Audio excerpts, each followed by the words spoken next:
1932. The unemployment rate in America hit 23%. 1 in 4 working Americans had no job, no paycheck, no idea when things would get better. And those people still had to eat. 3 times a day, every day, the question had to be answered. What do we put on the table tonight? What do we put in the lunch pail tomorrow morning? What do we give the children that will make them feel like a family that is going to be okay? The answer, almost always, was bread. And whatever could go between it. What those families created, those mothers and fathers and grandparents who built a meal from almost nothing and somehow made it feel like more than it was, those are the sandwiches we're going to talk about today. 25 of them. Some you'll recognize. Some will shock you. Some will make you want to call someone who is gone now and ask, "Did we have this? Did you make this for me?"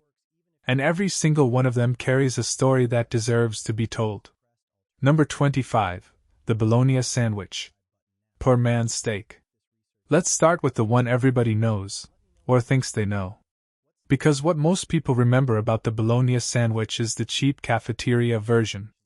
Pale, cold, pressed into white bread with yellow mustard and forgotten by the time you threw away the bag. That is not the sandwich. That is the imitation of the sandwich.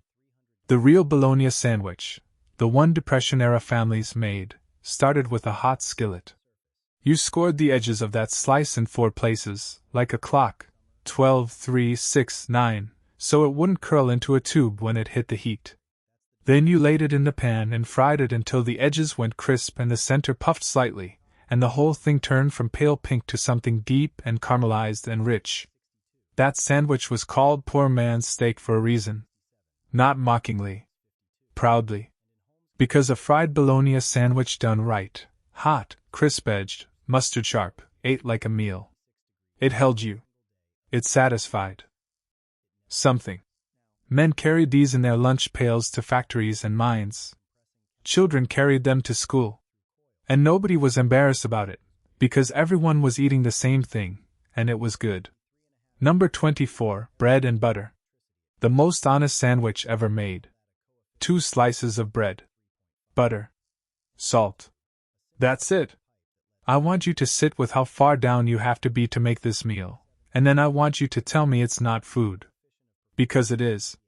During the deepest years of the Depression, this appeared on school lunch tables. Parents who had nothing, truly nothing, sent their children to school with bread and butter and hoped the teacher wouldn't ask about it. Some mothers cut these sandwiches into shapes to make them special. Stars. Diamonds. Fingers. Anything that turned bread and butter into event food. If your mother took the time to cut your sandwich into a star, you were not going to tell her the sandwich was plain. You were going to eat every bite and thank her. This sandwich teaches something that no cookbook ever puts in a recipe. That care is an ingredient. That the attention a person puts into the most minimal thing, a sandwich with nothing in it, is what makes it a meal instead of just food. Number 23. Mayonnaise and banana. The sandwich that survived Elvis. I know. I know what your face is doing right now. Stay with me. The mayonnaise and banana sandwich was a Southern staple during the Depression. Not an accident. Not a mistake. A deliberate, thought-out combination that worked for specific, practical reasons. Bananas were cheap and filling and provided energy. Mayonnaise, which is just eggs and oil, added richness and protein and enough fat to make the banana feel like a complete meal instead of just a piece of fruit. The combination sounds bizarre until you understand that it was engineered to solve a specific problem. How do you turn a 5-cent fruit into a lunch? Elvis Presley grew up poor in Tupelo, Mississippi. He never stopped eating this sandwich. Not when he was famous. Not when he had money. Not when he was living in Graceland and could have ordered anything in the world. He kept making it because it tasted like home. And home is the thing you never really leave, no matter how far you go. Try it before you judge it. The people who've tried it are usually quiet for a moment after the first bite. Then they try to explain why it works. They can't quite. But it does. Number 22, the onion sandwich. The one that kept your lunch safe. Here is a fact about coal miners and factory workers in the early 1900s. Lunch theft was a real problem. Men worked long, physical shifts in close quarters, and if your lunch pail sat unattended, which it often did, someone else's hungry hands might find it before yours did. The onion sandwich solved this problem by being impossible to steal anonymously. You couldn't eat someone else's onion sandwich and go back to work smelling like nothing happened. You were caught the moment you opened your mouth. But the onion sandwich was not just a deterrent. It was, for men who learned to make it right, genuinely good. You soaked those sliced onions in cold water for 10 minutes. Drained them. Patted them dry. The harsh sulfur compounds had leached into the water and been poured away. What was left was sweet, clean onion flavor with none of the aggression. Layered on buttered bread with salt and pepper, the onion sandwich became one of the most reliable flavors in a working man's week. Strong enough to taste like something. Cheap enough to make every day. And guaranteed to stay right where you left it in the lunch pail. I want to pause here for a second. If you grew up eating any version of these sandwiches, the fried bologna, the banana mayo, anything from this list, type the name in the comments right now. I want to see what people remember. Because I think these memories connect us in ways we don't talk about enough. Number 21, peanut butter and jelly. The one that changed everything. You might think you know this sandwich. You've eaten it your whole life. You made it for your kids. You stopped thinking about it years ago. But you don't know where it came from. And where it came from matters. The peanut butter and jelly sandwich appeared in American recipe books around 1901, but it became a staple during the Depression because peanut butter delivered more protein per penny than almost anything else in the grocery store.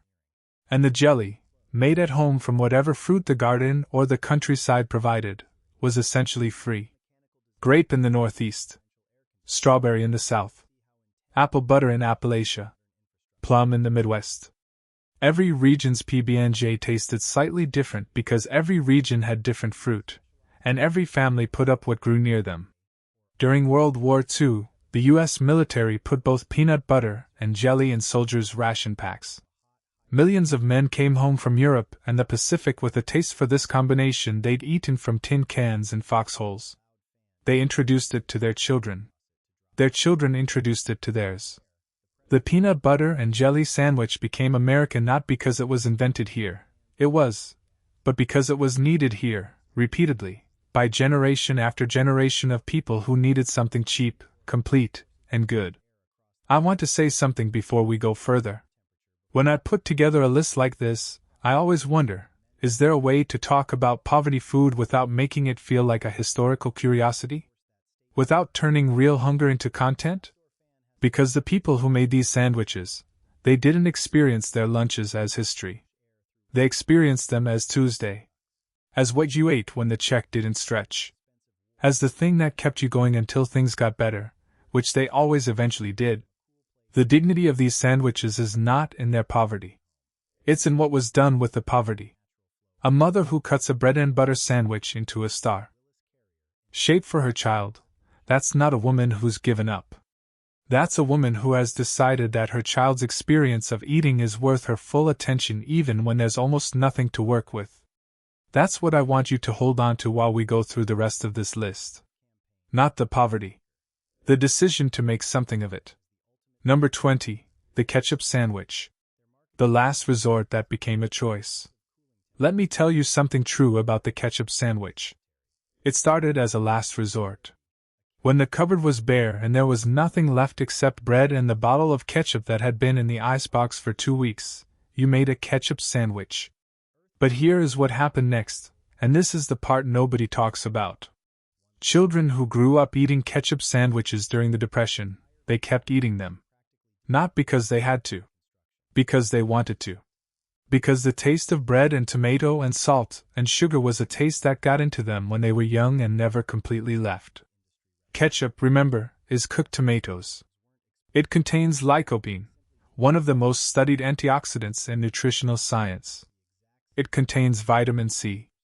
It delivers acid and sweetness and umami in a single condiment that costs less than $2 a bottle. The ketchup sandwich was not as foolish as it sounds. It was tomato soup in portable form. It was the garden in a bottle when no garden was available.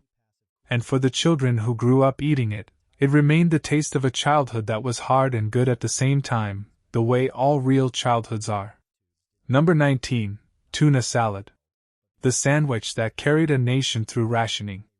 Canned tuna appeared on American grocery shelves in the early 1900s, and by the time World War II began and meat rationing went into effect, it had become one of the most important proteins in the American diet.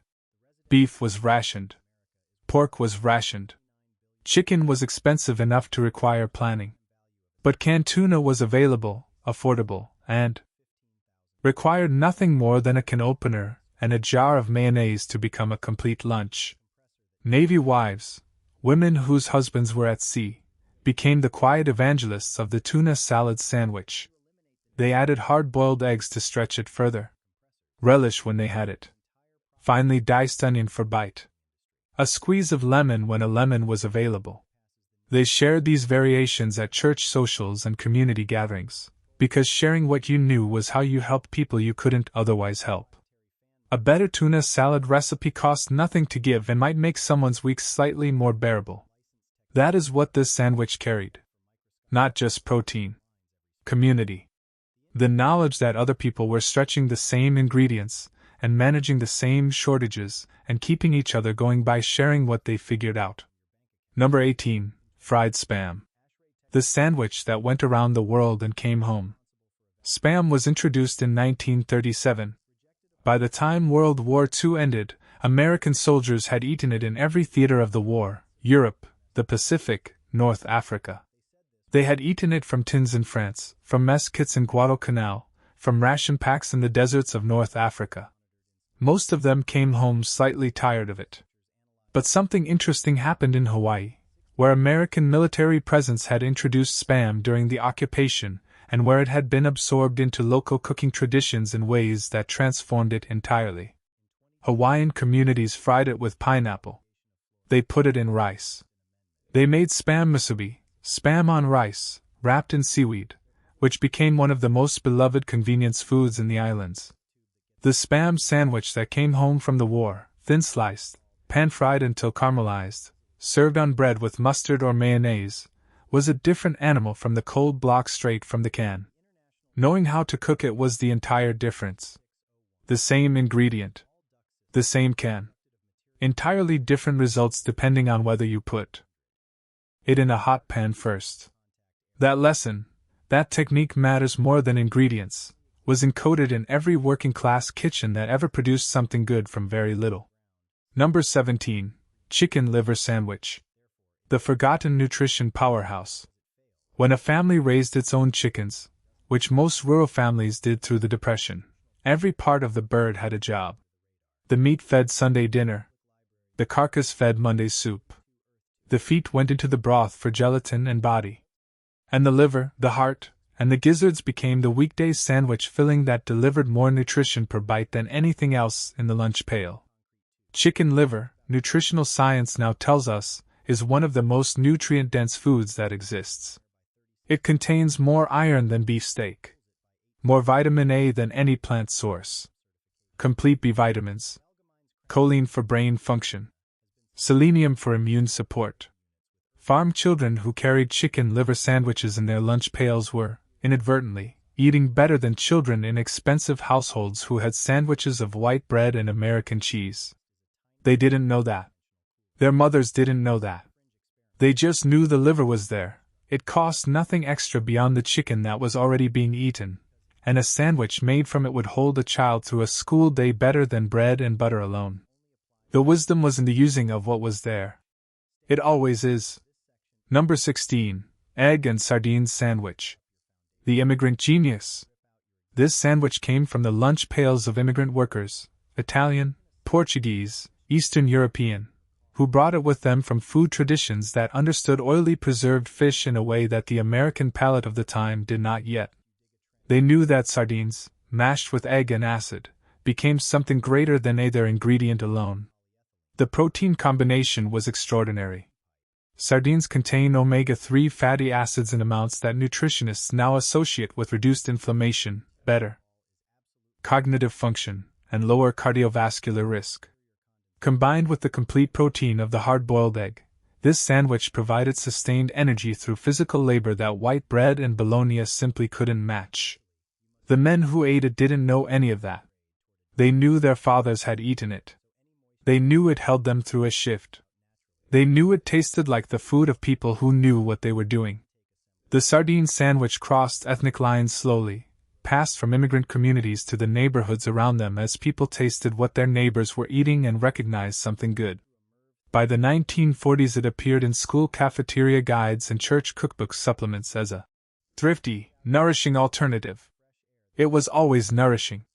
It was always good. It just needed time for everyone else to figure it out. I want to tell you something about the kitchens these sandwiches came from. They were not unhappy kitchens. I think that's the most important thing I can tell you about Depression-era food. The people who made it were not defeated people making defeated food. They were resourceful people making the most of what was available, and the making of it, the daily act of solving the problem of feeding their families, kept them intact in a way that nothing else could. A woman who can take a piece of bread and a heel of cheese and a scraping of mustard and make something her children eat eagerly, that woman is not beaten by her circumstances. She is winning. Quietly. Every meal. These sandwiches are not records of failure. They are records of winning under conditions that should have made winning impossible. Hold that thought for the last section. Number 15. Cucumber sandwich. Refreshment when everything else was heavy. In hot southern summers, when the diet was heavy with beans and cornbread and fatback pork, a cucumber sandwich was something almost startling. It was cool. It was light. It required no cooking. It came from the garden, which cost nothing but seed and labor. And it provided something that the rest of the Depression diet rarely offered, the psychological sensation of eating something fresh. That matters more than it sounds. When every meal is dense and starchy and the same shade of beige, something green and cool and garden fresh doesn't just feed your body, it feeds something harder to name. The belief that there are still things that are delicate and fresh in the world, even when the world is making things hard. Butter. Thin sliced cucumber. Salt. Dill if you had it from the garden. That's the whole sandwich. It was never going to keep you full for long, which is why it appeared at lunch alongside something more substantial, or at supper when the heat made eating heavy food feel impossible. It was a moment of grace in a diet that didn't have many of them. Number 14. Tomato sandwich. The seasonal miracle. If you have ever bitten into a tomato sandwich made with a tomato that was still warm from the vine, sliced thick, salted immediately, placed between bread with nothing but mayonnaise, then you know something about food that no recipe can teach you. You know that the best food in the world can cost almost nothing, if the thing you're starting with is right. Depression-era families waited for tomato season with a specific kind of anticipation. The garden tomatoes came in for 6 to 8 weeks in summer, and during those weeks, the tomato sandwich was eaten almost daily. On white bread with mayonnaise in the South. On any bread with butter in the Midwest. With nothing but salt in households that had nothing else to put on it. And then frost came, and the tomatoes were done, and you went back to whatever else the budget allowed, carrying the memory of those weeks with you until next summer. The tomato sandwich taught people something about seasons that we've unlearned now, that every tomato is available every month of the year, and none of them taste like anything. Scarcity taught the value of what was there when it was there. That's a lesson still worth learning. Number 13. Peanut butter and pickle. The combination that shouldn't work and always does. The peanut butter and pickle sandwich was not an accident, or a desperation invention. It was a genuine discovery, arrived at by people who were paying close attention to what they had and what each thing tasted like. Rich peanut butter needs something to cut through it. Something sharp. Something acidic and bright and a little aggressive. A pickle is exactly that. Depression-era cooks didn't describe it in those terms. They just knew it tasted good. That the jar of pickles in the icebox and the jar of peanut butter on the shelf, Two things that cost almost nothing and lasted almost forever, together made something satisfying in a way that neither did alone. This sandwich remained popular through the 1950s in rural areas where both ingredients were made at home. The peanut butter sometimes ground by hand, the pickles put up in summer jars, and ate their own garden as their condiment. Tea's still out there if you look for it. Order it the right way: dark bread, natural peanut butter, good sour dill pickles, and you'll understand exactly what those Depression-era families figured out. Number 12, mock chicken sandwich. When you wanted something you couldn't afford. Here is a piece of food history that says more about human nature than any analysis I could offer. During the Depression, when chicken was too expensive for many families to buy regularly, chicken, which seems laughably cheap today, was a luxury. People invented something to take its place. They called it mock chicken. And they made it with everything except chicken. Ground bologna or another inexpensive processed meat, combined with cracker crumbs and seasoned with sage, celery salt, and sometimes a drop of yellow food coloring to approximate the buttery color of chicken salad. Mixed into a spread that mimicked, in texture and general impression, the chicken salad that Sunday dinner could produce once a month if you were lucky. School cafeterias served this. Factory lunch counters served this. Church basements served this. And nobody called it chicken. They called it what it was: mock chicken. The mock was honest. It said, "We know what we have, we know what we wish we had, and we are doing our best with the distance between those two things." That honesty, that refusal to pretend things were better than they were, combined with the refusal to stop trying to make them better, is the whole spirit of Depression-era cooking. Number 11, bacon and peanut butter. One strip of bacon. Cooked crisp. Crumbled into peanut butter to distribute that smoke and salt flavor across every bite. One strip stretched across a whole sandwich because one strip was all you had and you were going to make it matter. The salt and fat of bacon and the richness of peanut butter were made for each other, and the families who discovered this combination in the 1930s were right in a way that food scientists would confirm decades later. Number 10, bread and milk sandwich. This one requires no bread between two slices. It required bread and milk. Slices dipped in sweetened milk, sometimes warm, sometimes cold, pressed together.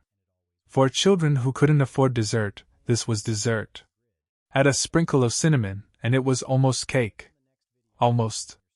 But sometimes almost was enough, and the mothers who made this knew that making it feel like something special, a real dessert, a real treat, was as important as the calories themselves. Number 9, lard sandwich. The most honest name on this list. Animal fat rendered and spread on bread. Nothing else. Calories.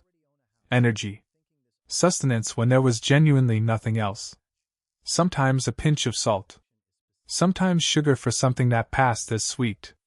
This was the sandwich that existed at the very bottom of the economic floor, made by people who were one rung below everyone else. On this list. It is on here because it deserves to be on here. Because the people who ate it deserve to be remembered. Number 8, fried chicken liver spread. Already covered in detail, but worth noting in the rapid section that this sandwich, eaten daily by rural farm children, delivered more complete nutrition per penny than anything the modern supplement industry sells. Number 7, Spam and pineapple. Hawaii's great contribution to the poor man's sandwich tradition. Sweet pineapple charred alongside salty spam, the caramelized pineapple syrup bleeding into the bread.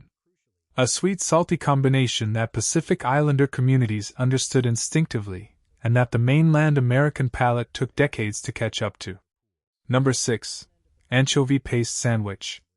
A thin smear on buttered bread, sometimes with a sliced hard-boiled egg. Mediterranean immigrant families brought this.